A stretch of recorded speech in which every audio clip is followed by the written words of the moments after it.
NRC আর cap, মাছের মাথার মাথা আর লেজু, মাথাটা হচ্ছে ক্যাপ আর লেজুটা হচ্ছে এনআরসি। যেই অ্যাপ্লিকেশন করলেন সঙ্গে সঙ্গে এনআরসিতে পড়ে গেলেন। আপনাকে ডিটেনশন ক্যাম্পে থাকতে হবে, আপনার সব পরিচয় বন্ধ, আপনি তখন বিদেশি হয়ে গেলেন। খবরদার কেউ ভুল করেও ক্যাতে নাম লেখাবেন না।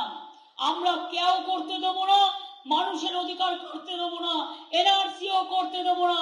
মনে রাখবেন আমরা সবাই নাগরিক। আর একটা কথা জেনে রাখুন, আর একটা বিল পাস করিয়ে নিয়েছে কিনা কে জানে, যা ইচ্ছে করে তো 147 জন এমপিকে বাদ দিয়ে ইউনিফর্ম সিভিল কোড অভিন্ন দেওয়াল। আপনারা জানেন হিন্দুদের মধ্যে অনেক সাবকাস্ট আছে। হিন্দুদের মধ্যে যেমন ব্রাহ্মণ আছে, কায়স্থ আছে, শূদ্র আছে, নমশূদ্র আছে, ক্ষত্রিয় আছে। আদিবাসীদের মধ্যে তাদের বিয়ের সিস্টেম অন্য। আমি দেখেছি ওরা ঝুড়িতে করে তুলে কি সুন্দর ভাবে করে। খ্রিস্টানদের বিয়ের সিস্টেম অন্য, সংখ্যালঘুদের মুসলিমদের বিয়ের সিস্টেম অন্য, ভূমিজ সম্প্রদায়ের বিয়ের সিস্টেম তাদের মতো করে, তারা কর্মী সমাজও তাদের মতো করে, আমরা আমাদের মতো করি। এটার মানে হচ্ছে আপনার নিজের ধর্ম বলে কিছু থাকবে না, আপনার আইডেন্টিটি থাকবে না, আপনার নিজস্বতা থাকবে না।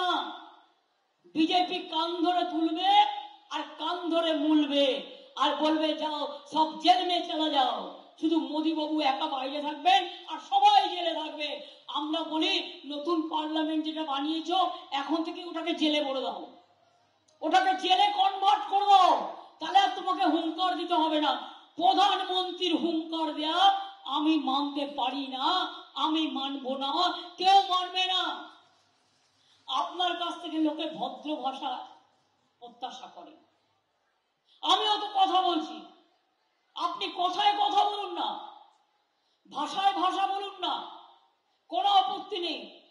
কিন্তু আপনি হুঙ্কার দিলে জেনে রাখবেন আমরা হচ্ছি রয়্যাল বেঙ্গল টাইগার। আমাদের মৃত বাঘের থেকে আহত বাঘ কিন্তু আরো সাংঘাতিক। আমরা যদি লড়াই করি সে লড়াই সামলানোর ক্ষমতা আপনাদের কারো নেই। গণতান্ত্রিক ভাষায় কথা বলুন, অ্যারেস্ট বন্ধ করুন, 2 নম্বরই কাজ বিজেপি কর্মীদের করতে বারণ করুন। টাকা খেয়ে খেয়ে কালোগুলো সব বিজেপি যেই করছে সাদা হয়ে যাচ্ছে, আর তৃণমূল লড়াই করছে তাই তৃণমূল কালো হয়ে যাচ্ছে।